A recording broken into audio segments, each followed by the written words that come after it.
Hallelujah.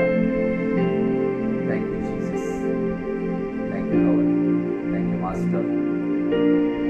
धन्यवाद यीशु, धन्यवाद राजा, धन्यवाद पिता। सारा आदर, सारी महिमा हम आपको देते हैं। Thank you Jesus for this wonderful evening. धन्यवाद यीशु इस आशीषित शाम के लिए हम आपके नाम को ऊंचा उठाते हैं। Thank you Abba father, thank you lord master. We worship you Lord, we glorify your holy name. धन्यवाद राजा, थैंक यू अबा फादर। खुदावंद यीशु मसीह के जलाली नाम में फिर से एक बार इस शाम के समय में मैं पास्टर राजू ठाकुर पुणे महाराष्ट्र से आप सभी को अभिवादन करता हूँ। सभी को यीशु नासरी के नाम में शालोम, यीशु की शांति आपके जीवन में हमेशा बनी रहे। मैं खुदावन को, पिता परमेश्वर को यीशु नासरी के नाम में और पवित्र आत्मा की अगुवाई में मैं फिर से एक बार धन्यवाद देता हूँ। और ये सुनहरा मौका, ये गोल्डन अपॉर्चुनिटी उसने फिर से एक बार इस शाम के समय में एडिक्टेड टू जीसस इस पेज के ऊपर उसकी खिदमत के लिए आज उसने फिर से एक बार मेरा इस्तेमाल करने के लिए आज मेरा उसने चुनाव किया। इसलिए मैं उस परमेश्वर को दिल की गहराई से सारा आदर और सारी महिमा धन्यवाद के साथ देता हूँ। उसी के साथ साथ इस पेज के जो एडमिन है पास्टर प्रिंस और उनकी सारी टीम, उन सभी का मैं धन्यवाद देता हूँ, शुक्रिया अदा करता हूँ। और जो भाई जो बहन इस लाइव सेशन में जुड़ने जा रहे हैं, सभी का खुदावंद यीशु मसीह के नाम में मैं हार्दिक आज धन्यवाद करता हूँ, अभिवादन करता हूँ। जो अभी देख रहे हैं, जो अपलोड करने के बाद देखेंगे, उनका भी मैं खुदावंद यीशु मसीह के पवित्र नाम में आज स्वागत करता हूँ। तो आइए अजीजों, उस परमेश्वर का आज हम धन्यवाद करेंगे, उसकी महिमा करेंगे, उसके नाम को ऊंचा उठाएंगे। और जो सब्जेक्ट हमने चुना है, जो लगातार ये आज का ये 10वां भाग है, और इस 10वें भाग में हम वेदी का महत्व इस विषय के ऊपर अध्ययन कर रहे हैं। और इस अध्ययन में परमेश्वर हमें प्रॉफिटिकली बहुत सारी बातों के द्वारा आशीषित कर रहा है। वेदी का महत्व हमारे जीवन में क्या होना चाहिए, what is the importance of altar in our life. और यह वेदी क्या है? वो वेदी मतलब हमारा मन। और बाइबल कहती है नीतिवचन 4:23 में, सब बातों से अधिक अपने मन की सुरक्षा कर। क्या आज हमारे जीवन में हम इन बातों के ऊपर अध्ययन कर रहे हैं क्या? तो आइए हम इन्हीं बातों के ऊपर अध्ययन करते हुए हम आज आराधना में चलेंगे।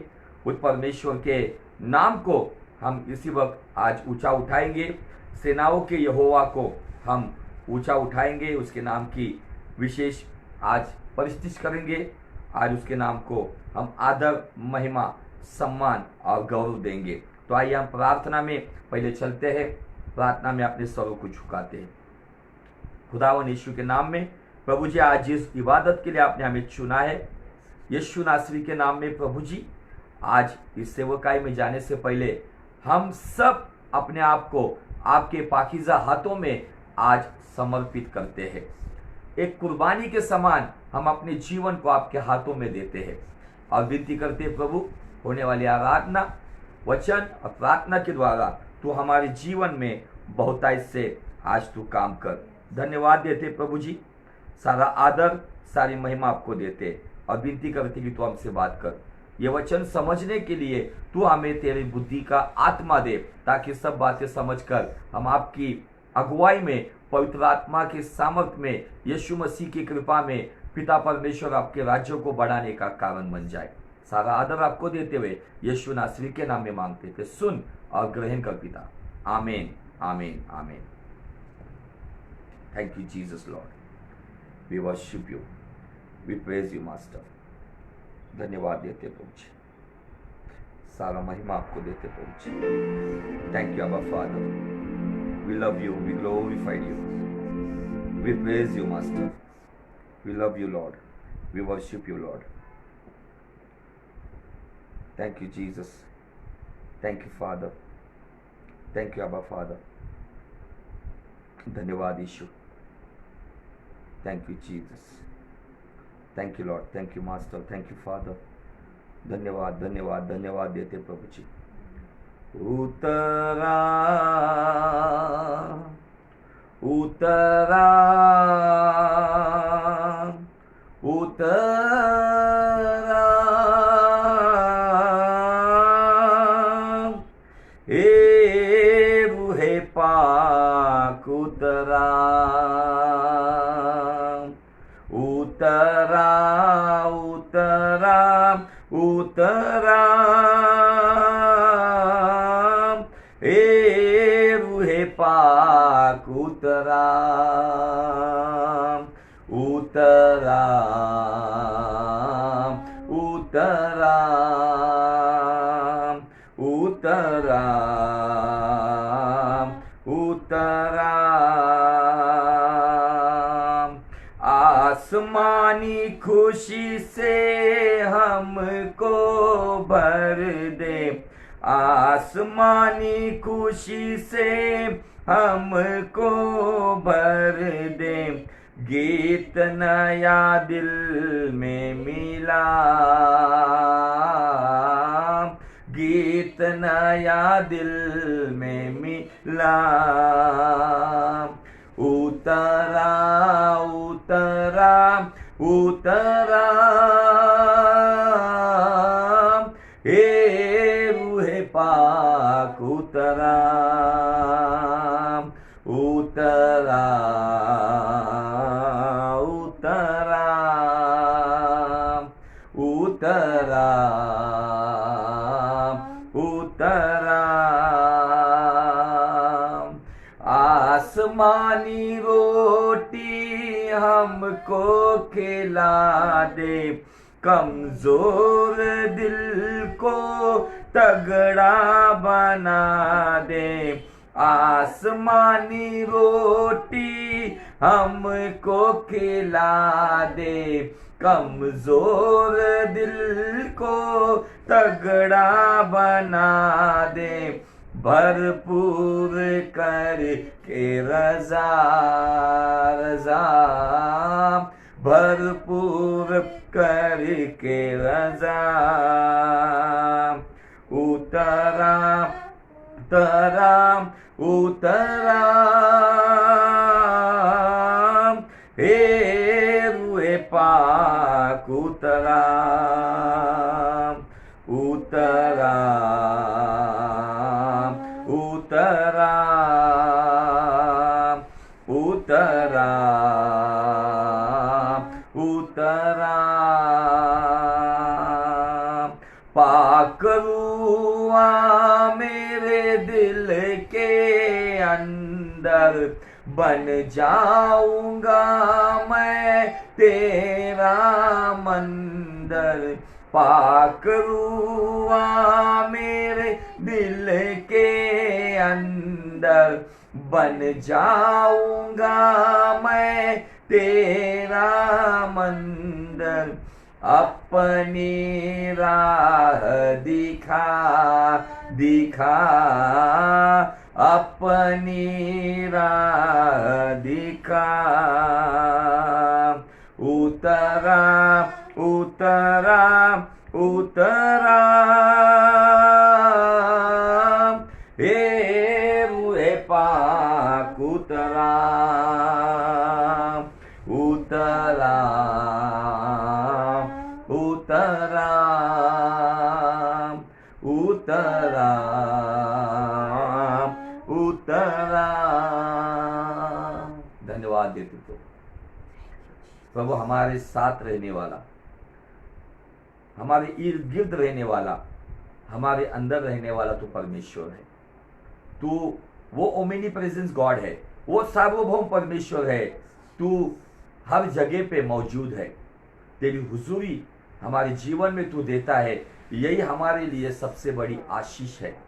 प्रभु जी, आज जिस कलाम के ऊपर हम अध्ययन करने जा रहे हैं प्रभु जी, उस कलाम को आज ग्रहण करने के लिए हमारे मनों को खोल दे। और खुदावन, आज का कलाम हमारे जीवन में आशीष का कारण बने। और प्रभु पिता परमेश्वर के राज्य को बढ़ाने के लिए पवित्र आत्मा की अगुवाई में यीशु नासरी के नाम में तू फिर से एक बार हमारा इस्तेमाल कर ले। सारा आदर सारी महिमा आपको देते हुए खुदावन यीशु मसीह जो था, जो है, जो आने वाला, अल्फा और ओमेगा, आदि और अंत कहलाने वाला, जो आदि में वचन था, वो यीशु के जीवित नाम में मांगता हूं, इसलिए सुन और ग्रहण कर पिता। आमीन आमीन आमीन। हालेलुया। चलते हम परमेश्वर के कलाम की ओर। और उसका कलाम जो हमने चुनाव किया है निर्गमन 29:37, एक्सोडस चैप्टर 29 एंड वर्स 37। 7 दिन तक वेदी के लिए प्रायश्चित करके उसे पवित्र करना, और वेदी परम पवित्र ठहरेगी, और जो कुछ उस वेदी से छू जाएगा वह भी पवित्र हो जाएगा। अभी यहाँ पे वेदी की हमें एक बात दिखती है, वो बात यह है कि वेदी की शुद्धता, शुद्धता के बाद पवित्रता, ये बात हमें दिखती है। फिर लेवी व्यवस्था में 6वां अध्याय और वचन 13 में वेदी के बारे में दिया है, वेदी पर आग लगातार जलती रहे, वह कभी बुझने ना पाए। तो फिर से एक बार थोड़ा सा रिवीजन हम करेंगे, थोड़ा सा हम जो पिछली बातों को समझ कर लेंगे। और ये जो टॉपिक जो मैं पवित्र आत्मा की अगुवाई में जो आपको मैं पढ़ाने की कोशिश कर रहा हूं, ये टॉपिक ये केवल प्रीचिंग नहीं है, तो ये टीचिंग भी है। टीचिंग प्रीचिंग ये दोनों बातों को लेकर हम आज परमेश्वर को विशेष आज महिमा देने के लिए उसके कलाम को समझ कर लेंगे। क्योंकि बाइबल कहता है नीति वचन 16:20 में जो खुदा के वचन की ओर अपना ध्यान लगाता है वो अपने जीवन में उस कल्याण को प्राप्त करता है। तो आज हम दोनों तरीके से इन बातों को देखेंगे। बहुत सारे लोग टीचिंग टीचिंग बोलते हैं, लेकिन टीचिंग जैसी चाहिए वैसी हमें प्राप्त नहीं होती है। बहुत सारी जगह पे प्रॉफिटिकल मैसेज कहा जाता है, लेकिन प्रॉफिटिकल बातें उसमें हमें कुछ नहीं दिखती है। तो ये जो वेदी का टॉपिक हमने चुना है, ये क्यों चुना है? क्योंकि उसके पीछे परमेश्वर का आज एक उद्देश्य है, उसका एक मकसद है, ताकि हम समझ ले। फिर पुराने नियम की वेदी नए नियम की वेदी के साथ कैसे जोड़ेंगे? पुराने नियम में हाथों से बनाई हुई वेदी थी। पुराने नियम में नाना प्रकार की वेदी हमें दिखती है। पीतल की वेदी है, लकड़ी की वेदी है, पत्थर की वेदी है, सभी प्रकार की वेदियों को हम देखते हैं। और आप अगर इस वेदी का थोड़ा सा स्टडी करोगे तो आपको बहुत ऐसे कम किताब होंगे जहां पे वेदी का जिक्र नहीं किया है, लेकिन बाइबल में ऑलमोस्ट बहुत सारी किताबों में हम अगर देखेंगे तो वो बाइबल स्टडी का पार्ट नहीं होगा कि इतनी जगह पर वेदी का जिक्र किया गया है। नए नियम में भी वेदी के बारे में बताया गया है। अब इस वेदी के बारे में परमेश्वर विशेषतः हमें कुछ दिशा में मार्गदर्शन करना चाहता है। फिर पुराने नियम की वेदी और नए नियम की वेदी में अंतर क्या है? पुराने नियम की वेदी जो मनुष्य रूपी थी, जो मनुष्य बनाता था, निश्चित मूसा ने परमेश्वर के पास से मार्गदर्शन लेकर उसका सारा मेजरमेंट था, उसका आकार, उसका ढांचा, उसके बारे में उसने अगुवाई की। लेकिन नए नियम में हमारे लिए वेदी क्या है? अगर नए नियम में परमेश्वर का मंदिर हमारा शरीर है, तो उसी मंदिर के अंदर सुलेमान राजा का मंदिर अगर हम देखेंगे, या मूसा का मेल मिलाप वाला तंबू अगर आप देखेंगे, या नूह के जमाने की वेदी को देखेंगे, या अब्राहम, इसहाक और याकूब की वेदी को देखेंगे, उस वेदियों का ढांचा बनाया जाता था। जैसे वही वेदियों को फिर मेल मिलाप वाले तंबू में परमेश्वर ने दर्शाया, फिर वही वेदी सुलेमान के मंदिर में आई, और फिर वही वेदी हम देखते हैं कि परमेश्वर आज कहता है कि मैं हाथों से बनाए हुए मंदिर में नहीं रहता हूं, तो मैं तुम्हारा शरीर जो मेरा मंदिर है उसमें रहता हूं। फिर मेरा शरीर उसका मंदिर है, तो फिर वेदी क्या है? तो वेदी मेरा मन। और बाइबल हमें कहती है कि हमारे मन का नवीनीकरण होना चाहिए।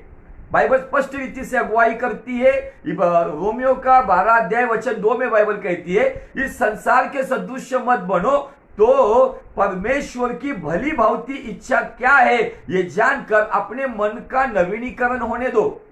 आज हमारे पास परमेश्वर ने दिया हुआ मन है, और ये मन 2 Corinth हम 2:17 में देखते हैं, बाइबल कहता है कि परमेश्वर ने हमें मसीह का मन दिया है, मतलब हमारे अंदर मसीह की वेदी है। हमारे गले में वो क्रॉस टंगाने से अच्छा वेदी का जो चिन्ह है वो सूली को दर्शाता है। और यीशु मसीह ने नए नियम में जो नया नियम का मध्यस्थ था, जो पुराना नियम और नया नियम का जो मध्यस्थ है, उस मध्यस्थ ने उस सूली के ऊपर, वो सूली मतलब जो क्रॉस, वो एक वेदी के समान है, उस वेदी के ऊपर तुम्हारा और मेरा उद्धारक बलिदान किया गया। और बाइबल में सबसे सर्वोत्तम बलिदान परमेश्वर को अगर भाया होगा तो उसे अपने पुत्र का बलिदान भाया, और उस बलिदान से परमेश्वर ने संतुष्ट होकर उसके लहू के द्वारा सारी दुनिया की मानव जाति को उसके पास आने के लिए एक जरिया बनाया। इसीलिए यीशु मसीह ने कहा मार्ग सत्य और जीवन मैं हूं, लेकिन वो मार्ग सत्य जीवन यीशु मसीह खुद उस वेदी के ऊपर बलिदान हो गया, जो वेदी खुद परमेश्वर ने उसके लिए मुकर्रर की थी, और उस वेदी के ऊपर तुम्हारा और मेरा परमेश्वर यीशु बलिदान हो गया। इसीलिए उसका बलिदान हमें जीवन देता है, उसका पुनरुत्थान हमें अनंत जीवन में लेके जाता है। हालेलुया। आज हम इन बातों के ऊपर बहुत गौर फरमाना होगा, क्योंकि अभी साधारण बातें सब जगह पे चलती हो गई। ब्लेसिंग के बारे में बात करते होंगे, हीलिंग के बारे में बात करते होंगे, लेकिन मैं जिस टॉपिक के बारे में बात कर रहा हूं, अगर आपकी वेदी पवित्र होगी, आपका जीवन पवित्र होगा, जो कुछ आपसे छुएगा, एक पापी व्यक्ति आपके पास आएगा, वो आपके द्वारा पवित्र होगा और उसके उद्धार का कारण आप बनोगे। क्योंकि यीशु आने वाले दिनों में जब वो आने के रास्ते पर है, जल्दी वो आने के लिए बहुत सारे प्रचार कर रहे, यीशु बहुत जल्द आ रहा है, लेकिन यीशु अभी पापियों के लिए नहीं आएगा, तो यीशु धर्मियों के लिए आएगा। वो धर्मियों के लिए आएगा जिनकी वेदी शुद्ध और पवित्र है, और उनकी वेदी पर पवित्र आत्मा की, परमेश्वर पिता की प्रेम की आग जल रही है। वही लोगों को लेकर जाएगा जिनकी वेदी ठीक ठाक है, वही वेदी को लेकर जाएगा, वही लोगों को चुनेगा जिनकी वेदी के ऊपर सही तरीके की आग जल रही है। लेकिन थोड़ी सी और आपको थोड़ा सा नेगेटिव लगेगा, लेकिन मैं आज आपको बात बताना चाहता हूं कि आज बहुत सारे लोग नया जन्म पाए हुए कहते हैं, अन्य भाषा बोलकर आज कहते हैं कि हम पवित्र आत्मा से भरे हुए लोग कहते हैं। केवल अन्य भाषा बोलने से पवित्र आत्मा का भरने का चिन्ह नहीं होता है। पवित्र आत्मा से भरा हुआ व्यक्ति पवित्र जीवन जीता है, उसके भीतर एक अच्छा चरित्र होता है। फिर भले वो अन्य भाषा नहीं भी बोलता होगा, लेकिन उसका चरित्र, उसका कैरेक्टर अगर अच्छा है, तो मुझे आपको बताना है वो व्यक्ति पवित्र आत्मा से भरा हुआ है। अगर वो अपने अंदर क्षमा रखता है, क्षमा करता है और क्षमा मांगता है, उसके भीतर किसी के खिलाफ बदले की आग नहीं है, किसी के खिलाफ कड़वाहट नहीं है, कोई बातों की ईर्ष्या नहीं है, किसी बात की लालच नहीं है, किसी बात का उसके भीतर कोई दुनिया का गलत स्वभाव नहीं है, तो वो व्यक्ति पवित्र आत्मा से भरा हुआ है। क्योंकि पवित्र आत्मा का काम है पवित्र करना, अशुद्ध आत्मा का काम है अशुद्ध करना, दुष्ट आत्मा का काम है दुष्टता में बनाना।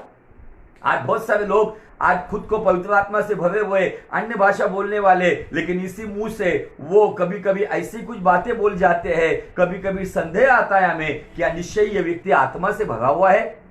ये बातों से आज मुझे आपको कुछ बातों की ओर आपका ध्यान आकर्षित करना है। आपकी मन की वेदी आज आपको परमेश्वर के वचन रूपी उस जल से, उसकी पवित्र आत्मा से और यीशु मसीह के लहू से अगर गलतियां होती है, तो अपनी मन की वेदी को आज हमें शुद्ध करना होगा। और ये एक दिन का काम नहीं है। निर्गमन 29:37 में दिया है कि वेदी 7 दिन तक रोज शुद्ध होनी चाहिए। 7 दिन 24/7।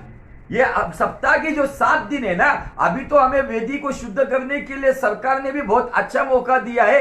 अगर कोई कहता है कि अभी मेरे पास समय नहीं है, तो वो सबसे झूठा आदमी है। ये समय हमको दिया गया है ताकि हमारी मन की वेदी का हम नवीनीकरण करें, हमारे मन की वेदी को हम शुद्ध करें, और शुद्ध करने के बाद उसके ऊपर परमेश्वर का प्रेम, पवित्र आत्मा की अग्नि, वो पहला प्रेम जिसके बारे में प्रकाशित वाक्य 2:4 में बताया गया है, पहला सा प्रेम तू भूल गया है और तू कहां से पाप किया है, वहां से तू लौटकर पश्चाताप कर मन फिरा, मैं तुझे फिर स्वीकार करूंगा। वो पवित्र प्रेम, वो परमेश्वर का प्रेम, उसकी सेवकाई के लिए, उसके राज्य के लिए जो आग हमारे भीतर, जो उद्धार के वक्त जली थी, क्या वो आग आज हमारे अंदर है? क्या हमारी वेदी के ऊपर जो आग हमारे उद्धार के वक्त परमेश्वर ने जिस आग से हमको जलाया था, क्या वो आग जल रही है? वो आग ठंडी हो गई है या दुनिया की सांसारिक आग लगी हुई है? वेदी तो है, लेकिन वेदी पे आग कौन सी है? किसी के प्रति बदले की आग है, किसी के प्रति गुस्से की आग है, किसी के प्रति ईर्ष्या की आग है, किसी के प्रति लालच की आग है, किसी के प्रति वासना की आग है। आज मुझे आपको बताना है, ये सारी आग आपके जीवन को, शायद मैं भी रहूंगा तो मेरे जीवन को ये आग नष्ट करेगी, लेकिन पवित्र आत्मा की आग जो परमेश्वर की आग है, जो जलने वाली जो झाड़ी, जहां पर होरेब पर्वत पर जब हम निर्गमन 6 अध्याय में जब मूसा को देखते, मूसा ने उस आग को देखा और उस आग को देखकर उसको अचंभा लगा, क्योंकि उसने अभी तक जो भी आग देखी थी उस आग में झाड़ियां जल रही थी, लेकिन ये झाड़ी जल नहीं रही थी, तो वो झाड़ी वैसी थी, वो पेड़ वैसा ही था। आज मुझे आपको बताना है, परमेश्वर हमें भी वो पेड़ बनाना चाहता है कि वो जलेगा नहीं तो वो आग को लेकर चलेगा। अब वो आग जो परमेश्वर के प्रेम का आग है, परमेश्वर की उद्धार की आग है, परमेश्वर की शांति की आग है, जो पापियों को यीशु की ओर आकर्षित करेगी। हालेलुया। आज मुझे आपको ये बात बहुत ही गहराई से बतानी है पिता परमेश्वर के लोगों कि आज मेरे पास वेदी तो है, लेकिन क्या मेरे वेदी के ऊपर एक सही आग जल रही है? बाइबल कहती है लेवी 6:13 में आग लगातार जलनी चाहिए, बुझनी ना चाहिए। और निर्गमन 29:37 कहता है कि वेदी की शुद्धता रोज होनी चाहिए। क्या मेरी मन की वेदी को मैं शुद्ध कर रहा हूं? क्या मेरा जीवन शुद्ध और पवित्र है? क्या मैं शुद्धता की चाल चल रहा हूं? क्या मैं पवित्रता की चाल चलन चल रहा हूं? क्या मेरे अंदर एक सही आग जल रही है? क्या मेरे अंदर संसारिक आग जल रही है? मेरे अंदर पिता की आग जल रही है? क्या मेरे अंदर संसार की आग जल रही है? आज मुझे और आपको अपने व्यक्तिगत जीवन को आज जांचना होगा। वेदी तो है, लेकिन वेदी का शुद्धिकरण हुआ है क्या? शुद्धिकरण हुआ है तो क्या उस वेदी के ऊपर आग योग्य तरीके की आग जल रही है क्या? अलग अलग तरीके की आग हमें दिखती है, भस्म करने वाली आग हमें दिखती है, अयोग्य अशास्त्र आग भी हमें दिखती है, लेकिन आज हमें हमारे जीवन को देखना है। और जब वेदी की तरफ हम आते हैं तो मैं थोड़ा सा आपको बताना चाहता हूं कि हमने अब्राहम के बारे में स्टडी किया, फिर बाद में हमने इसहाक के बारे में स्टडी किया, और आज हम याकूब के बारे में स्टडी करने वाले हैं। शायद मेरा जो प्रचार है, जो अभी जो फिलहाल जो प्रचार चल रहे हीलिंग्स के बारे में या केवल वही बातों के ऊपर, लेकिन यह प्रचार उन लोगों के लिए है जो सच में वचन में कुछ सीखना चाहते हैं, जो वचन की गहराई में जाना चाहते। फिर ऐसे 2 लोग भी इस फेसबुक लाइव के ऊपर रहेंगे तो मुझे कुछ भी प्रॉब्लम नहीं है, क्योंकि परमेश्वर ज्यादा लोगों में भी इंटरेस्टेड नहीं रहता है। परमेश्वर वो लोग चाहिए जिनके अंदर वो भूख और वो प्यास है, जो सही रीति से अपने परमेश्वर को अपने जीवन में लेना चाहते हैं। तो जब हम देखते हैं इब्राहिम के जीवन से हमने जब देखा, उसके पहले हमने नूह के जीवन से देखा, उसके पहले हमने हाबिल के जीवन से देखा, उनकी वेदियों को देखा, नूह बाबा की वेदी को देखा, इब्राहिम बाबा की वेदी को देखा, जिसके जीवन में 5 प्रकार की वेदियां थी, लेकिन उसमें से मुख्य 4 वेदियां थी। उसका पहली वेदी का नाम था शकेम, जो हमें उत्पत्ति का 12 अध्याय वचन 4 में दिखता है, जहां पर परमेश्वर ने उसे दर्शन दिया था। वहां पर परमेश्वर ने उसके साथ जो बड़े बड़े प्रॉमिस की बात बोली थी, जो उसके लिए वायदे बोले गए थे, शकेम में उसको जब दर्शन हुआ, उसी शकेम में उसने एक वेदी को बनाया। और उस वेदी को हम देखते कि this is the alter of vision. उसके बाद वो जैसा आगे गया, बेथेल और ऐ के बीच उसने दूसरी वेदी बनाई, जिस वेदी पर उसने परमेश्वर से प्रार्थना की, उस वेदी को हम कहेंगे ऑल्टर ऑफ प्रेयर। उस वेदी पर उसने अपने खुदावन के लिए दुआ की। और उसके बाद कुछ समय के बाद में थोड़ा सा आपको ये बातें गहराई से समझ में आए, इसलिए मैं थोड़ा सा आपको हिस्ट्री बताकर फाउंडेशन तैयार करना चाहता हूं। उसके बाद वही इब्राहिम जब लूत से अलग हो गया, तब परमेश्वर ने उसको एक जगह बताई और उस जगह पर उसको भेजा। वो जगह थी हेब्रोन। हेब्रोन में बाइबल कहती है कि उसने वहां पर भी एक वेदी बनाई। उस वेदी को अगर आप कहेंगे तो उस वेदी का मतलब हो जाता है इंटीमेसी। ऑल्टर ऑफ इंटीमेसी, परमेश्वर के साथ नजदीक किया। और उसके बाद यही इब्राहिम उसके आगे चला गया, वो वहां पर अबीमेलेक के देश में गरार से आगे होते हुए वो बेरशेबा में गया, और बेरशेबा में उसने वहां पर चौथी वेदी को बनाया। और उस वेदी का मीनिंग ये हो जाता है alter of covenant, alter of vision, alter of prayer, alter of intimacy, alter of covenant. और उसी बेरशेबा में रहते वक्त, जब बेरशेबा में उसे इसहाक की आशीष मिली, जो उसे बुढ़ापे में मिली हुई आशीष है, ये संदेश हमने बहुत सुने हैं, लेकिन मैं वो बात नहीं बताना चाहता हूं। बेरशेबा में अब्राहम को इसहाक मिला, और बेरशेबा में ही उसे वहां पर इस्माइल को छोड़ना पड़ा।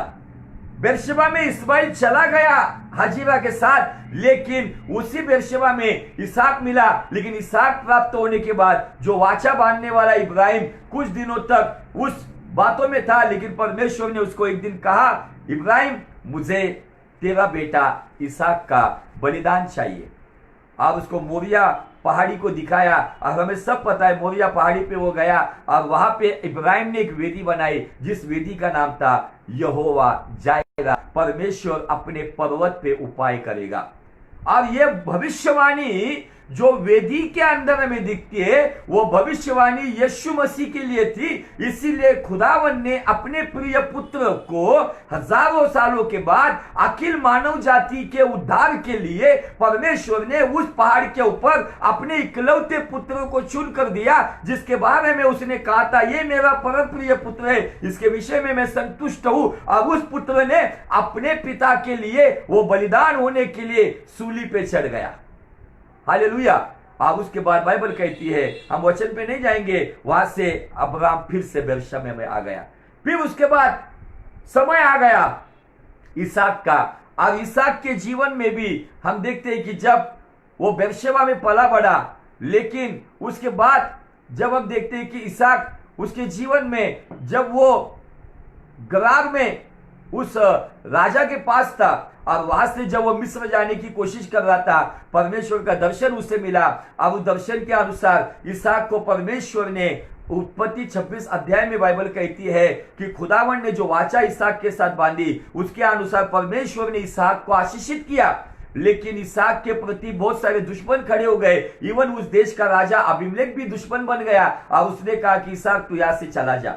तब इसहाक वहां पर उस आशीषों को लेकर जब वो नीचे तराई में घाटी में आया, उसने पहली कुएं को खोदने के लिए शुरुआत की। जो कुआं इब्राहिम के जमाने में बना हुआ था, उस कुएं को मिट्टी डाल के बुझा दिया गया था, उसी कुएं को खोदना शुरू कर दिया। बाइबल कहती है कि वो पहला कुआं था जिसका नाम है एसेक। एसेक के पास जैसे पानी लग गया, वहां के चरवाओं ने आकर कहा, नहीं नहीं ये कुआं हमारा है। उन्होंने अधिकार से उस कुएं को ले लिया। उसके बाद इसहाक वहां पे उस एसेक के पास वहां पे जो झगड़ा हुआ उसमें उलझा नहीं, बाइबल कहती वो वहां से आगे गया और उधर जाके दूसरा कुआं खोदा। उस पर से भी पानी लगने के बाद उन लोगों ने फिर से कहा कि नहीं नहीं ये कुआं हमारा ही है, और उस कुएं का नाम गिर गया सितना, मतलब बैर। उधर से ही वो आगे चला गया। उसने कहा नहीं चाहिए, तुम्हारा है रख लो। कभी कभी हम लोग बहुत गुस्सा होते हैं हमारे हक के ऊपर अगर कोई हक जताता है। इसहाक हमें बताता है अगर तुम्हारे हक के ऊपर अगर कोई हक जताता है तो भूल जाओ उन बातों को, परमेश्वर आगे तुम्हें रोहबोत देता है। आगे जाके जो कुआं इसहाक ने वहां पे खोदा, बाइबल कहती है रोहबोत में उसके कुएं को पानी लग गया। रोहबोत का मतलब है चौड़ा स्थान, विस्तार। अब उस रोहबत में इसहाक रहते एक समय आ गया, इसहाक के दिमाग में एक विचार आया, इसी घाटी से अगर मैं ऊपर पहाड़ी पर जाऊंगा जहां जिसे बेरशेबा कहा जाता है, उस बेरशेबा में मेरा जन्म हुआ था, उस बेरशेबा में मेरा पिता अब्राहम वहां पर वेदी बनाकर अपने परमेश्वर के साथ प्रार्थना करके बलिदान चढ़ाता था। उस वक्त रोहबत में था, वो रोहबत में अच्छा खाना था, रोहबत में अच्छा पानी था, कोई शत्रु नहीं था, अपना सब कुछ कंफर्ट जोन में चल रहा था। लेकिन इसहाक को परमेश्वर ने जब अगुवाई किया तो एक रात में इसहाक ने डिसीजन लिया, निर्णय लिया। उसने याकूब और एसाव और रिबका को कहा अभी हमें यहां नहीं रहना है, अभी हमको ऊपर जाना है। शायद याकूब ने कहा होगा होगा या उसकी पत्नी रिबेका ने कहा होगा यहाँ पे सब कुछ अच्छा है ना, हमारी दास दासियां बढ़ रही है, हमारी खेती बाड़ी हो रही है, हमारी भेड़ बकरियां बढ़ रही है, यहाँ पे हमारे कुएं में पानी भी भरपूर है, यहाँ पर हमारा कोई विरोधी नहीं है, तो ये रोहबोत ये बसा बसाया अच्छा नगर छोड़कर बेरशेबा के ऊपर पहाड़ी में इस अकाल के समय में ऊपर क्यों जाना है? लेकिन इसहाक ने कहा, मैंने कहा तो कहा। और इसहाक को अपने आप को जांचना था, इसहाक की भी ये परीक्षा थी, क्या सच में मुझे परमेश्वर अगुवाई कर रहा है? और जब आखिरी को निर्णय हो गया, इसहाक के निर्णय के सामने परिवार को और सारे दास दासियों को झुकना पड़ा, और ये सारा परिवार बाइबल कहती है ऊपर की ओर बेरशेबा में आए। और बेरशेबा में बाइबल कहती है जिस दिन वो बेरशेबा में आया उसी रात को यहोवा ने इसहाक को दर्शन दिया। हालेलुया। जो दर्शन एसेक में नहीं था, जो दर्शन सितना में नहीं था, जो दर्शन इवन रोहबोत के कंफर्ट जोन में नहीं था, लेकिन बेरशेबा में आज बहुत सारे लोगों की मिनिस्ट्रिया सेटअप है, मिनिस्ट्री में पैसा आ रहा है, दशांश आ रहा है, सब कुछ आ रहा है, बिल्डिंग बनी हुई है, सब कुछ ठीक है, और वो लोग आज रोहबोत में खुश है, लेकिन उनके पास सब कुछ होगा, लेकिन परमेश्वर की अनमोल उपस्थिति जिसे प्रेजेंस ऑफ गॉड कहा जाता है, जिसे हुजूरी कहा जाता है, जिसे मौजूदगी कहा जाता है, लोगों के पास बड़ी बड़ी मिनिस्ट्रियां है, बड़ी भीड़ भी है, बड़े बड़े चर्चेस भी होंगे, अच्छे घर गाड़ी बंगला नौकर चाकर बड़ी सेटअप वाली मिनिस्ट्री होगी, लेकिन अगर उसमें परमेश्वर की हुजूरी नहीं है तो मुझे आपको बताना है अपना रोहबोत अभी छोड़कर हमें बेरशेबा में आना जरूरी है। दाऊद कहता है कि प्रभु तेरी हुजूरी में भरपूरी का आनंद है, भजन संहिता 16:11 में। भजन संहिता 97:5 में वो कहता है परमेश्वर की हुजूरी में पर्वत मोम की नाई पिघल जाता है। मूसा कहता है कि प्रभु तू नहीं आएगा तो मैं नहीं जाऊंगा। निर्गमन 14:26 में खुदावन कहता है मेरी हुजूरी आएगी और तुझे विश्राम देगी। My presence will go with you and give you the rest। क्या आज मेरे जीवन में सब कुछ है लेकिन खुदा की उपस्थिति है? जिसके जीवन में खुदा की मौजूदगी है ना, बताने की जरूरत नहीं, उसके चेहरे पे वो नूर झलकता है और वो नूर दुनिया को दिखता है। भले वो साधारण व्यक्ति भी होगा लेकिन उसकी पहचान ये होती है, हाँ ये परमेश्वर का प्रियजन है। अलीशा को वो शुनेम में रहने वाली स्त्री ने पहचाना, उसके पति के साथ उसने डिस्कस किया और कहा कि यहां से एक व्यक्ति आता जाता है, वो परमेश्वर का पवित्र जन है। क्यों जाना? कि वो साधारण व्यक्ति था, पैदल जाता आता था, लेकिन उसके अंदर खुदा की हुजूरी थी। वो अलीशा कहता है जिस खुदा की हुजूरी में मैं रुकता हूं उस यहोवा का मैं दास हूं। हालेलुया। आज सब कुछ है, रोहबोत में बहुत सारे लोग हैं, लेकिन वो अपना रोहबोत से हटकर, मुझे ये नहीं कहना है कि आपका चर्च भी छोड़ के आपको कहीं पर जाना है, आपका घरदार छोड़कर कहीं पर जाना है, लेकिन मुझे आज आपको बताना है क्या आपके साथ खुदा की हुजूरी का वो फीलिंग्स है? क्या आपको एहसास होता है क्या कि परमेश्वर की हुजूरी मेरे साथ है? क्या केवल हम लोग सेवकाई जैसा जॉब करने जैसा जॉब कर रहे हैं हम लोग, इधर 4 लोग उधर 4 लोग, इधर 10 कलीसिया उधर 10 कलीसिया, लेकिन क्या इसके साथ साथ क्या आपको खुदा की वाणी आती है? क्या उसके रेवलेशंस आते हैं? क्या खुदा आपसे बात कर रहा है? क्या उसकी मौजूदगी का उसका अनुभव आप ले रहे हो? आपके पास वो एक्सपीरियंस है? अगर नहीं है तो आपके रोहबोत में आपको आपका बेरशेबा ढूंढना होगा। बाइबल कहती है उसने रोहबोत को त्याग दिया, मतलब क्या किया? उसने सुख सुविधा जो थी, जो कंफर्ट जोन था, वो छोड़ दिया। हमें भी कुछ समय के लिए ये सारे सुख सुविधा की बातों को थोड़ा सा हटकर हमें एक गहन पश्चाताप करते हुए घुटनों पर आकर उपवास प्रार्थना में आकर हमें परमेश्वर के साथ बैठना बहुत जरूरी है। और जब इसहाक बेरशेबा में आया, बाइबल कहती है कि उसे उसी रात परमेश्वर ने दर्शन दिया और दर्शन देकर उसे वहां पर का इसहाक मत डर, उसे हिम्मत दी। इसहाक को बहुत खुशी हो गई रहेंगी। क्यों खुशी हो गई पता है? क्योंकि नीचे घाटी में रोहबोत से जब वो निकल रहा था ना, शायद उसके खिलाफ उसके परिवार का जो तेवर होगा वो गुस्से से होगा। शायद परिवार के लोग कहते हैं कि हमारे बाप का निर्णय गलत हो रहा है, इतना अच्छा रोहबोत में पानी है, खाना है, कोई शत्रु नहीं है, रोहबोत छोड़ के क्यों जाना है बेरशेबा में? शायद परिवार के लोग या दास दासिया इसहाक के खिलाफ वो खफा होंगे या गुस्से में होंगे, लेकिन जब इसहाक को उसी रात को जो दर्शन मिला, वो दर्शन में इसहाक ने अपने आप को तसल्ली दी और अपने आप में उसने समझ लिया मेरा निर्णय सही था। निर्णय बहुत इंपॉर्टेंट होते हैं हमारे। कुछ लोगों के एक निर्णय की वजह से सारी जिंदगी तबाह हो जाती है। इसहाक ने वहां पर वो निर्णय लिया, वो निर्णय में उसके सामने सारे लोग खिलाफ हो गए होंगे, लेकिन केवल इसहाक ने कहा नहीं, मुझे बेरशेबा जाना है, जहां पर मैं खुदा की हुजूरी में पैदा हुआ, जहां पर खुदा की हुजूरी में मैं बड़ा हुआ, जहां पर मैंने मेरे पिता को देखा, जहां पर मेरे पिता की सेवकाई को देखा, जहां पर मेरे पिता की परीक्षा ली गई, वो जगह में मैं जानता हूं बेरशेबा में मेरा खुदावंत है। आपको दर्शन की वेदी पर रहना है, आपको प्रार्थना की वेदी पर रहना है, आपको हेब्रोन में भी आना है, आपको रोबोत में भी आना है, लेकिन उसके साथ साथ एक समय में हमको रोबोत से थोड़ा सा हटकर परमेश्वर यीशु मसीह चेलों के साथ रहता था, लेकिन कुछ समय उनको छोड़कर वो अपने प्रार्थना की जंगली स्थानों में जाता था और वहां पर रात रात भर वो पिता के साथ बात करता था। तब जाकर रात के समय जब उसने सुना कि उसके चेले तूफानों में है, वो तूफान उसकी ओर से ही भेजा गया था, उस तूफानों के ऊपर यीशु मसीह चलते आया। क्यों? क्योंकि वो रोबोत वो जंगली स्थानों में गया था। यह हमारे लिए सीख है कि क्या हम एक ही जगह पे फंसे हुए, एक ही जगह पे फंसा हुआ पानी कुछ दिनों के बाद दुर्गंध देता है।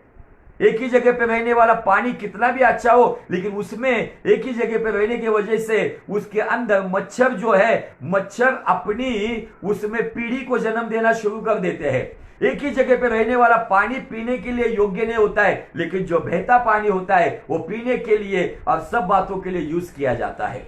आज एक ही जगह पर हो हम, हमें हमारे रोबोट में हमने आनंद कर रहे, हमारे को कुछ लेन देन ही नहीं, दुनिया क्या कर रही है, परिस्थिति क्या है, मेरे जीवन में हुजूरी है या नहीं, अपना रोज का प्रचार करना या सुनना या प्रार्थना करना, लेकिन क्या मैं जहां पर हूं मेरे यहां पर परमेश्वर की मौजूदगी है? इस बात के ऊपर मुझे बहुत ही गहराई से सोचना होगा। और जब बाइबल कहती है इसहाक बेरशेबा में गया, तब परमेश्वर ने नंबर 1 दर्शन मिला, नंबर 2 हिम्मत मिली, नंबर 3 आश्वासन मिला। उसने कहा मैं तेरे पिता के साथ जो कसम मैंने खाई है उसे मैं तेरे साथ पूरा करूंगा। नंबर 4 वेदी बनाई गई, नंबर 5 प्रार्थना की गई। हालेलुया।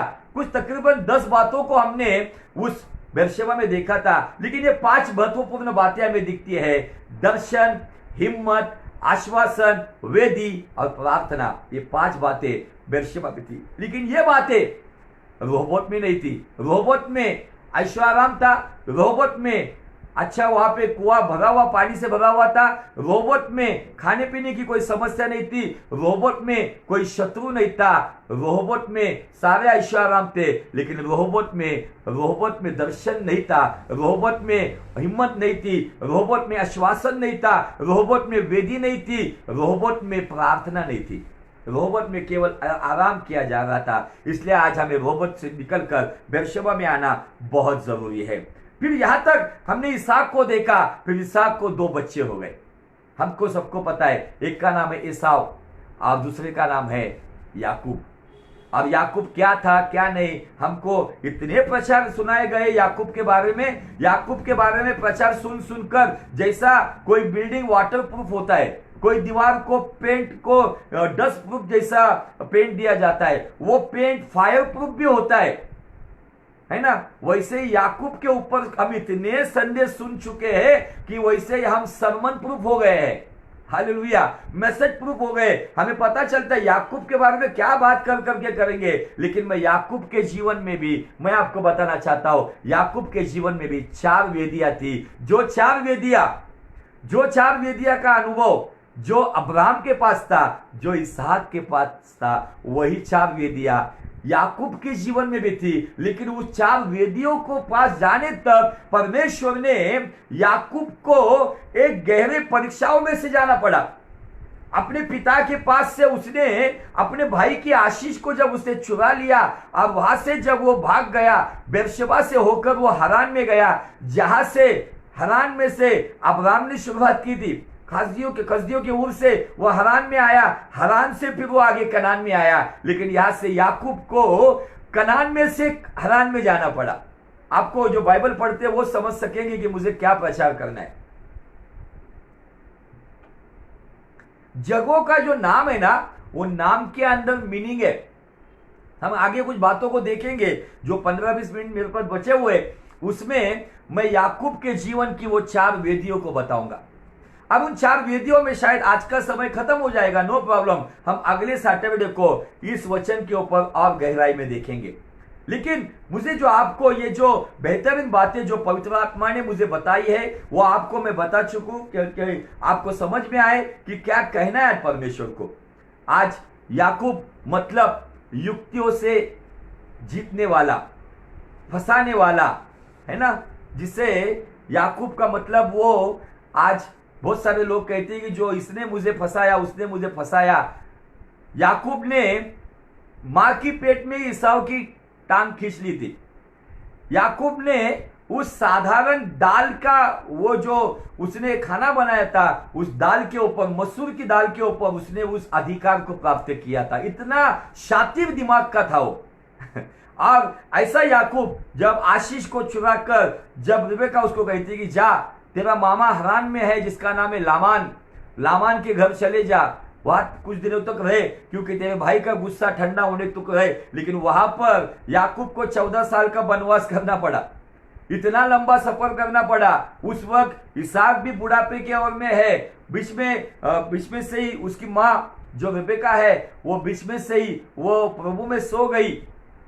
अब वो चला गया वहां से। अब उस वक्त जो साल उसको बिताना पड़ा, फिर एक समय के बाद जब परमेश्वर ने उसे लूज नाम का जो शहर था, जिसका नाम याकूब ने बदला, लूज का नाम बेथेल हो गया। उस बेथेल में बाइबल कहती है कि जब वो बेरशेबा से आगे चला गया, उस बेथेल में वो सोया था। चलते हैं उस पॉइंट के ऊपर। उत्पत्ति का किताब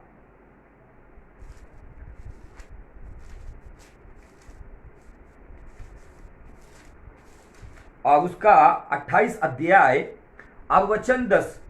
याकूब बेरशेबा से निकलकर हरान की ओर चला। मेरे स्थानों को समझ लो आप क्या कहना है उधर। बेरशेबा से निकलकर हरान की ओर चला और उसने किसी स्थान में पहुंचकर रात वही बिताने का विचार किया, क्योंकि सूर्य अस्त हो गया था। इसलिए उसने उस स्थान के पत्थरों में से एक पत्थर ले लिया और तकिया बनाकर रखा और उसी स्थान में वो सो गया। तब उसने स्वप्न में क्या देखा कि एक सीढ़ी जो है, सीढ़ी जो हम कहते हैं ना लैडर, जिसके ऊपर से चढ़ के जाना पड़ता है, उस लैडर को देखा उसने जो पृथ्वी पर खड़ी थी और उसका सिरा स्वर्ग तक पहुंचा है। मतलब उसका जो सिर है सीढ़ी का वो स्वर्ग तक है और उसके पैर जो है पृथ्वी तक है। और परमेश्वर के दूत उस पर से चढ़ते और उतरते हैं और यहोवा उसके ऊपर खड़ा होकर कहता है, मैं यहोवा तेरे दादा अब्राहम का परमेश्वर, इसहाक का भी परमेश्वर हूं। जिस भूमि पर तू लेटा है उसे मैं तुझको और तेरे वंश को दे दूंगा और तेरा वंश भूमि के धूल के समान, किनारों के समान बहुत होगा। पश्चिम पूर्व उत्तर दक्षिण चारों ओर फैलता जाएगा। और सुन, मैं तेरे संग रहूंगा, जहां कहीं तू जाएगा वहां तेरी रक्षा करूंगा। तुझे इस देश में लौटा ले आऊंगा। मैं अपने कहे हुए को जब तक पूरा न कर लूं तब तक तुझको न छोड़ूंगा। परमेश्वर कहता है, याकूब भले ही तू अपनी जो शातिर दिमाग से तूने जो कुछ किया है, लेकिन मैं तुझे नहीं छोड़ूंगा। उस वक्त परमेश्वर ने आश्वासन दिया जब याकूब शादीशुदा नहीं है, याकूब को कहाँ जाना है पता नहीं है, याकूब की दुल्हन कौन होने वाली है, याकूब को बच्चे कौन है, उसे कहाँ जाना है, वो मामा लामान को उसने देखा भी नहीं है। लेकिन परमेश्वर ने उसे स्वप्न में दर्शन दिया और वो क्या कहता है देखो। तब याकूब जाग उठा और कहने लगा, निश्चय इस स्थान में यहोवा है और मैं इस बात को न जानता था। और भय खाकर उसने कहा, यह स्थान क्या ही भयानक है, यह तो परमेश्वर के भवन को छोड़ और कुछ नहीं हो सकता, वरन यह स्वर्ग का फाटक ही होगा। हालेलुया। ये कौन सी जगह थी फिर? ये जगह भोर को याकूब उठा और अपने तकिए का पत्थर लेकर उसका खंभा खड़ा किया और उसके सिरे पर तेल डालकर उसने उस स्थान का नाम बेथेल रखा, पर उस नगर का नाम पहले लूज था। लूज उस शहर का नाम था, लेकिन उसका नाम उसने बेथेल रख दिया। बेथेल मतलब परमेश्वर की हुजूरी का स्थान, परमेश्वर की उपस्थिति का स्थान। याकूब का ये पहला स्थान हमें दिखता है जब वो बेरशेबा से जब भागकर आगे जा रहा था, हरान में जा रहा था कनान को छोड़कर, तब उसे जहां पर परमेश्वर ने दर्शन दिया, एक्चुअली ये दर्शन वो है, ये बेतलेहम है जहां पर मुक्तिदाता परमेश्वर का जो जन्म होने वाला है, और वहां से ही स्वर्ग तक सीढ़ी बनाई जाएगी। और यीशु मसीह ने निकोदेमस को कहा था, मनुष्य के पुत्र के ऊपर से तुम स्वर्गदूतों को चढ़ते और उतरते देखोगा। ये जो दर्शन नए नियम के साथ जब हम जोड़ते हैं, इसका मतलब परमेश्वर ने उस जगह के ऊपर अपना अनुग्रह किया था, और उस जगह पर याकूब सोया था, और याकूब कहता है कि ये जगह परमेश्वर के स्वर्ग का फाटक है। आज वो बेथेल की वेदी क्या है पता है? बेथेल की वेदी वो वेदी जो इब्राहिम के पास थी, जिसने उस वेदी को बनाया था, जहां पर वो प्रार्थना में समय बिताता था, जहां पर परमेश्वर के पास से वो मार्गदर्शन लेता था। क्या आपके जीवन में वो बेथेल की वेदी है? यहां पर भली वेदी नहीं बनाई गई है, लेकिन आगे चल के उन बातों के ऊपर हम अध्ययन करने वाले। फिर वहां से आगे हम देखते हैं कि 29 अध्याय में याकूब की और लाबान की भेंट हो जाती है। वहां से याकूब को संतान मिलती है। वहां पर वो एक नहीं तो 4 बीवियों का एक पति बनता है। उसी हरान में उसको 11 लड़के पैदा होती है। बच्चों का बाप बनकर जो परमेश्वर ने बेतेल में जहां पर वो सोया था, जब वो कुआरा था, जब वो डरा हुआ था, जब वो भाग जा रहा था, परमेश्वर ने उसको जो दर्शन देकर कहा कि तुझे संतान होगी, सब कुछ मिलेगा, उसका पूरा दर्शन, उसकी शुरुआत उसने वहां पर हरान में की। और वहां से जब वो आया, बड़ी भेड़ बकरियां, बड़े धन दौलत के साथ वो जब आया, तो आते वक्त उसके भीतर एक डर था। लेकिन इसी याकूब ने इस बेथेल में परमेश्वर के साथ कुछ बात की थी। उस बात को मैं छोड़कर आगे चला गया था। तब याकूब ने यह मन्नत मांगी 28-20 में उत्पत्ति के, यदि परमेश्वर मेरे संग रहकर इस यात्रा में मेरी रक्षा करे और मुझे खाने के लिए रोटी, पहनने के लिए कपड़ा दे, और मैं अपने पिता के घर कुशल क्षेम से फिर से कनान में मैं लौट कर आऊं, तो यहोवा मेरा परमेश्वर ठहरेगा। यहां पर इसने परमेश्वर के साथ ही यहां पर एक प्रकार की टर्म्स कंडीशन रख दी। लेकिन परमेश्वर अपने बच्चों से, बाप है हमारा, हम भी बाप को बोलते, पिताजी मैं ये काम करूंगा तो मुझे आप ये देंगे क्या? तो ही मैं वो काम करूंगा। याकूब के अंदर ये स्वभाव रहता है। कुछ याकूब अपने घर में भी होते जो बाप की कुछ भी बात मानने से पहले कहते हैं, देख मैं ये करूंगा, लेकिन तू मेरे लिए ये करूंगा तो मैं वो करूंगा।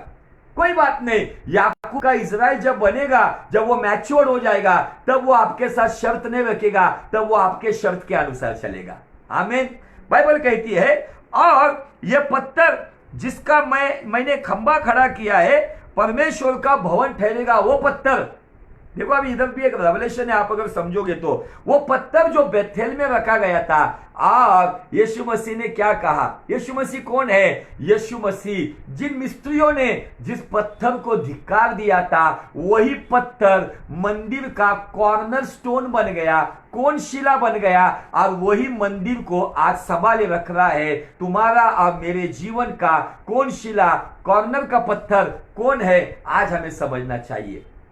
भले बड़ाई ने उस पत्थर को आज रिजेक्ट कर दिया होगा, लेकिन यह भविष्यवाणी जो यीशु मसीह कहता है, यहां पर बाइबल कहती है कि वो पत्थर उसने खड़ा किया, उसने कहा कि ये परमेश्वर का भवन ठहरेगा, और जो कुछ तुम मुझे दे उसका 10वांश मैं अवश्य ही तुझे दिया करूंगा। हालेलुया। यहां पे क्या दिया है? उसका अवश्य मैं तुझे दिया करूंगा या दूंगा। हालेलुया। इसका मतलब याकूब क्या कह रहा है कि जब कभी तू मुझे हरान में से कनान में लेकर आएगा, सही सलामत लेकर आएगा, रोटी कपड़ा मकान मुझे देगा, एक अच्छा परिवार मुझे देगा, मैं तुझे आज यहां पर मन्नत करता हूं या तुझसे एक वाचा बांधता हूं। इस वाचा के अनुसार मैं इसी जगह पर मैं तुझे कंटिन्यूसली हमेशा मैं मेरे कमाई का 10वांश में देता रहूंगा। कुछ लोग कहते हैं कि 10वांश जो व्यवस्था की आज्ञा है, मुझे आपको बताना है, व्यवस्था का जन्म होने से पहले इब्राहिम ने मलकीसदेक के राजा को अपनी लूट का 10वांश दिया, और याकूब ने अपनी धन संपत्ति का 10वांश देने की मन्नत की, और वहां पे वाचा बांधी। कुछ कुछ लोग कहते हैं कि नए नियम के अनुसार 10वां नहीं दे सकते, बराबर नहीं दे सकते, उससे अधिक देना चाहिए, लेकिन मिनिमम अगर आप दे सकते तो ये देना चाहिए। व्यवस्था का जन्म होने से पहले 10वां अंश का जन्म अब्राहम के पास दिखता है, और उसके बाद यहां पर हम याकूब के जीवन में भी देखते हैं। जो याकूब जो केवल लेने वाला है, लेकिन अभी देने की बात कर रहा है। हालेलुया। आज मुझे आपको बताना है यहाँ पर अजीजों, इन बातों को हमें समझकर चलना होगा। और उसने इस वायदे को किया। फिर जो साल उसने, हम देखते हैं कि जो साल उसने वहां पर बिताए हरान में, लामान के पास, उसको एक के साथ दूसरी पत्नी भी मिली, लेया भी मिली, राहेल भी मिली। अब लेया की जो दासी थी बिल्ला, और राहेल की दासी तो थी जिल्पा, वो भी उसको मिल गई। 4 पत्नियां मिल गई, 11 लड़के, 1 लड़की मिल गई, दास दासियां मिल गई, उसको भेड़ बकरियां, बहुत सारा उसको धन दौलत मिला। और ये सारी धन दौलत मैं आपको बताना चाहता हूं, याकूब लामान के पास गया था खाली हाथ, लेकिन जब लामान के पास से वो जब निकला तो परमेश्वर ने उसको भरपूरी का आशीष देकर उसको आशीषित किया। मुझे आपको बताना है, शायद इस परिस्थिति में आपके हाथ खाली होंगे, इस परिस्थिति में शायद आपके पास कुछ नहीं होगा, लेकिन अपने खुदावन के साथ ईमानदारी से चलो। आपके इन्हीं खाली हाथों में भले दुनिया रोती रहेगी, लेकिन इस लॉकडाउन में परमेश्वर आपको भरपूरी से आशीषित करेगा। अगर आप उसके साथ वफादार होंगे, अगर आपकी वेदी की आप सुरक्षा करोगे, इस वेदी के ऊपर प्रार्थना, आराधना और उसकी सेवकाई के द्वारा अपने मन के अंदर परमेश्वर की पवित्र आत्मा की प्रेम की पवित्र अग्नि को जलाते रखोगे, तो यही वेदी के ऊपर जलने वाली अग्नि आपके जीवन में बहुतायत की आशीष और परमेश्वर की वो दैवी सुरक्षा आपको और आपके परिवार को प्रदान की जाएगी। हालेलुया। और बाइबल कहती है, जब वो कनान के लिए आया, रास्ते में लामान ने उसको चेक किया, उसकी ग्रह देवताओं को, जहां पर हम देखते हैं कि राहेल ने साथ में लिया था, उस ग्रह देवताओं को अपनी कपड़ों में संभाल कर वो उसके ऊपर बैठ गई थी। अपने बाप को झूठ बोला कि मुझे मासिक धर्म शुरू है, मैं खड़ी नहीं रह सकती हूँ, लेकिन उसके नीचे वो उस ग्रह देवताओं के ऊपर वो बैठ गई थी। अब ऐसे हालत में जब आगे देखते हैं कि उसे एसाव का डर आ गया, क्योंकि एसाव की जो गलती उसने की थी, एसाव के खिलाफ जो दोष उसका था, और उसके वजह से याकूब के भीतर एक डर था।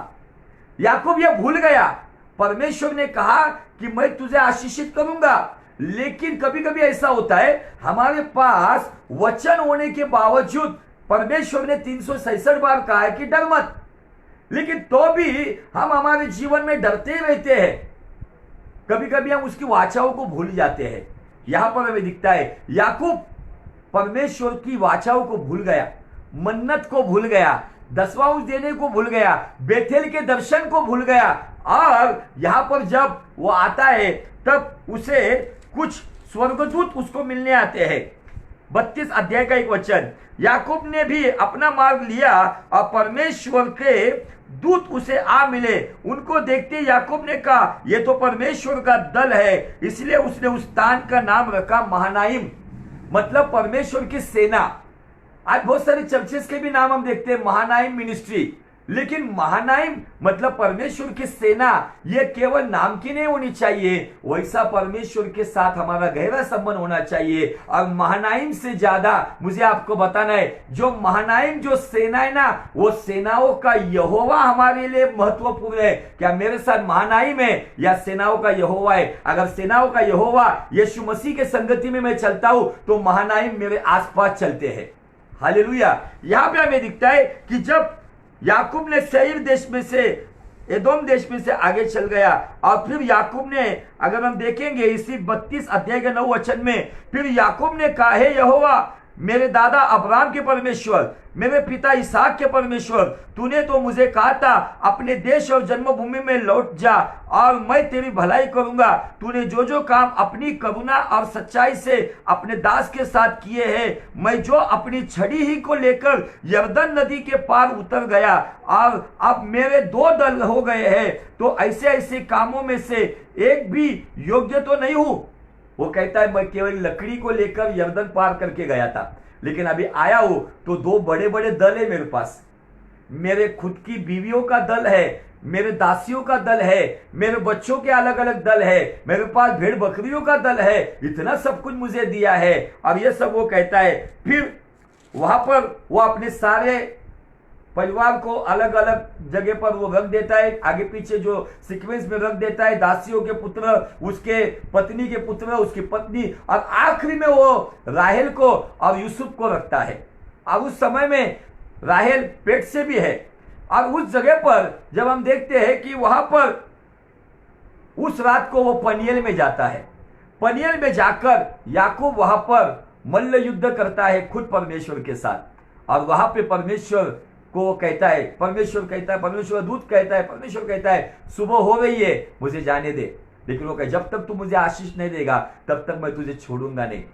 तब परमेश्वर ने उसे आशीष दी, अब से तू याकूब नहीं तो तुझे इज़राइल कहा जाएगा।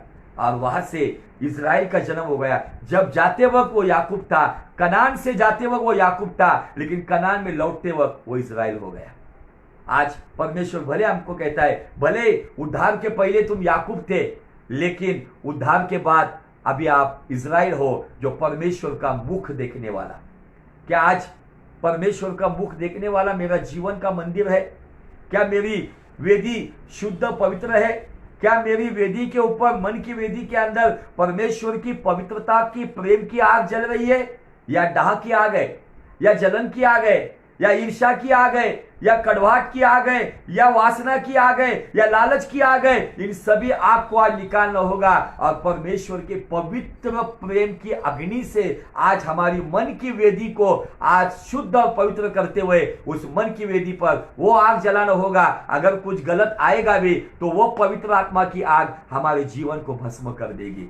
केवल take it fire, receive fire से ये फायर काम नहीं करेगी। हमारे भीतर जो आग लगेगी ना, हमारे भीतर आग जो जलेगी ना, वो आग अगर पवित्र है तो वो किसी को पवित्र बनाएगी। हमारे भीतर अगर गलत आग है तो वो आग हमारे जीवन को पहले नष्ट करेगी। तो आज हमें समझना होगा, बाइबल का दुनिया कहती है आग से मत खेलो, लेकिन अगर आपको आग से खेलना है तो उस पवित्र आत्मा की आग से खेलो, जिसके लिए पवित्र जीवन जियो। ये आग आपको भस्म नहीं करेगी, तो ये आग आपके द्वारा किसी को जीवन देगी, जो अंधेरे में उनके जीवन में उजाला आपके जीवन के द्वारा लाएगी। याकूब का ये जीवन, हम यहां तक थोड़ा सा रुक जाते हैं, फिर अगले सैटरडे को मैं याकूब की जैसा पवित्र आत्मा ने अगुवाई किया, हो सके तो हम चारों वेदियों को देखेंगे। जो चार वेदियां अब्राहम के जीवन में थी, जो शकेम में थी, पहली वेदी, दूसरी वेदी बेथेल में थी, तीसरी वेदी हेब्रोन में थी, और चौथी वेदी बेरशेबा में थी। यही सेम वेदियां याकूब के जीवन में भी थी। जो शकेम से शुरुआत करता है, बेथेल में आता है, बेथेल से हेब्रोन में आता है, हेब्रोन से बेरशेबा में जाता है। ये चार वेदियां, उसकी भी जीवन सॉलिड परमेश्वर ने मार्गदर्शन किया है। अद्भुत बातें परमेश्वर ने इन बातों के द्वारा मुझे बताई है। लेकिन समय को देखते हुए, मेरा समय 1 मिनट बचा है, मेरा समय खत्म हुआ है। लेकिन आज मैं आपसे क्या कहना चाहता हूं अजीजों, आज मुझे आपको यही बात बतानी है, उसी बात को मैं लेकर आता हूं। सबसे अधिक नीति वचन 4:23 के अनुसार अपने मन की रक्षा कर, क्योंकि उसी मन के भीतर जीवन का मूल स्रोत है। बड़ी बड़ी बातें, बड़ी बड़ी सब, इन बातों में कुछ नहीं है। मेरा व्यक्तिगत जीवन मुझे पहले जांचना है। मेरा व्यक्तिगत जीवन अगर सही है ना, तो मुझे आपको बताना है। अगर मैं पिता हूं तो मेरा परिवार, अगर मेरा जीवन सही है तो मेरे बच्चों का जीवन भी परमेश्वर सही करेगा। अगर मैं एक पास्टर हूं तो मेरा जीवन अगर पवित्र आत्मा की अग्नि में सीधी तरीके से चल रहा है तो निश्चित मेरी कलीसिया भी सीधे रास्ते पे चलेगी। आज हमें अपने जीवन को जांचना होगा, क्या मेरे जीवन की वेदी या सही है? क्या मेरी मन की वेदी शुद्ध और पवित्र है? क्या उस मन की वेदी के अंदर पवित्र आत्मा की और परमेश्वर पिता की प्रेम की और यीशु मसीह की कृपा की आग जल रही है, या दुनिया की तरीके से नफरत की आग, क्रोध की आग, बदले की आग, कड़वाहट की आग, लालच की आग, या वासना की आग? कौन सी आग है? क्योंकि बाइबल यह भी कहती है लेवी 6:12 में कि वेदी के ऊपर आग लगातार जलने दो, उसे बुझने ना दो।